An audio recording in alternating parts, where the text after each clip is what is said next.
सवाल किसी एक अफसर के जाने का नहीं है।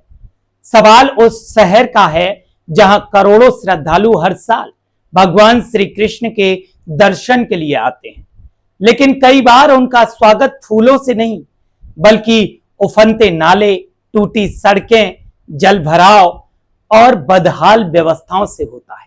मथुरा की पहचान केवल मंदिरों से नहीं है बल्कि उन गलियों से भी है जहां श्रद्धालु पैदल चलते हैं, उन सड़कों से है जहां लाखों वाहन गुजरते हैं, उन नालों से है जो हर बारिश में शहर की असली तैयारी बता देते हैं, और उन मोहल्लों से भी है जहां लोग रोज नगर निगम को याद करते हैं। आज की रिपोर्ट किसी व्यक्ति पर नहीं बल्कि उस सिस्टम पर सवाल है जो हर बार नए चेहरे तो देता है लेकिन क्या नए नतीजे भी देता है। आइए पूरी कहानी समझते हैं। नमस्कार, न्यूज पंच देख रहे हैं आप और मैं हूं आपके साथ नेत्रपाल सिंह।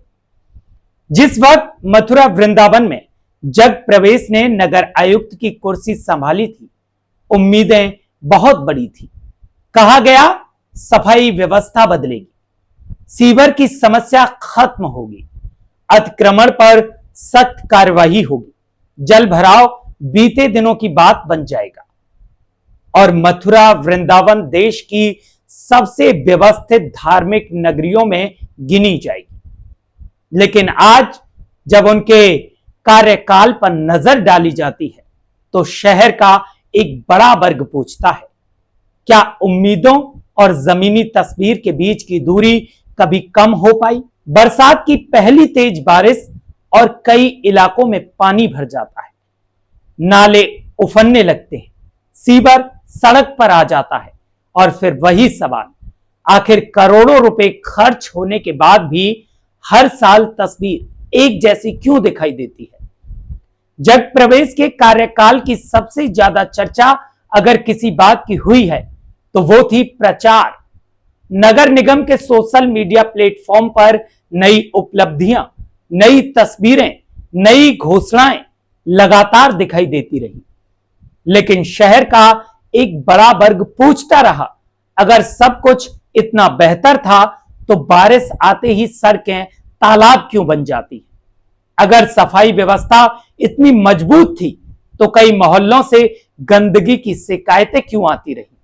अगर व्यवस्था इतनी दुरुस्त थी तो नागरिकों को बार बार सोशल मीडिया पर वीडियो बनाकर अपनी बात क्यों रखनी पड़ी? यही वो सवाल हैं जिनका जवाब पोस्टर नहीं देते, जमीन देती है। अब बात आती है नए नगर आयुक्त ओजस्वी राज की। उन्हें सिर्फ एक कुर्सी नहीं मिली है, उन्हें एक चुनौती मिली है। उन्हें एक ऐसा शहर मिला है जहां हर निर्णय, हर आदेश और हर कार्यवाही सीधे लाखों लोगों के जीवन को प्रभावित करेगी। सबसे बड़ी परीक्षा मानसून, क्योंकि बारिश सरकारी दावों की नहीं, सरकारी तैयारी की परीक्षा लेती है। बारिश ये नहीं देखती कितनी प्रेस कॉन्फ्रेंस हुई, बारिश ये देखती है नाला साफ है या नहीं, सीवर चल रहा है या नहीं, पंप काम कर रहा है या नहीं, और अधिकारी मैदान में है या फिर नहीं। नगर आयुक्त ओजस्वी राज के सामने सबसे बड़ा सवाल काम का नहीं, काम कराने का है। क्या नगर निगम की कार्य प्रणाली बदलेगी? क्या लापरवाह अधिकारियों की जवाबदेही तय होगी? क्या फील्ड में मौजूद कर्मचारी वास्तविक में अब काम करते हुए दिखाई देंगे? क्या शिकायत करने वाले नागरिकों को दफ्तरों के चक्कर कम लगाने पड़ेंगे? और सबसे बड़ा सवाल, क्या नगर निगम सोशल मीडिया से बाहर निकलकर सड़कों पर काम करता हुआ दिखाई देगा? मथुरा कोई सामान्य शहर नहीं है, ये करोड़ों लोगों की आस्था का केंद्र भी है। यहां आने वाला श्रद्धालु नगर निगम का बजट नहीं देखता, वो सड़क देखता है, वो सफाई व्यवस्था देखता है, वो घाट देखता है, वो ट्रैफिक व्यवस्था देखता है और उसी से पूरे शहर का आकलन कर लेता है। यही वजह है कि यहां प्रशासन का हर फैसला सिर्फ स्थानीय नहीं बल्कि राष्ट्रीय और अंतरराष्ट्रीय छवि से भी जुड़ जाता है। अब मथुरा वृंदावन से जग प्रवेश का अध्याय तो खत्म हो चुका है, लेकिन अब नई कहानी लिखने की बारी ओजस्वी राज की है।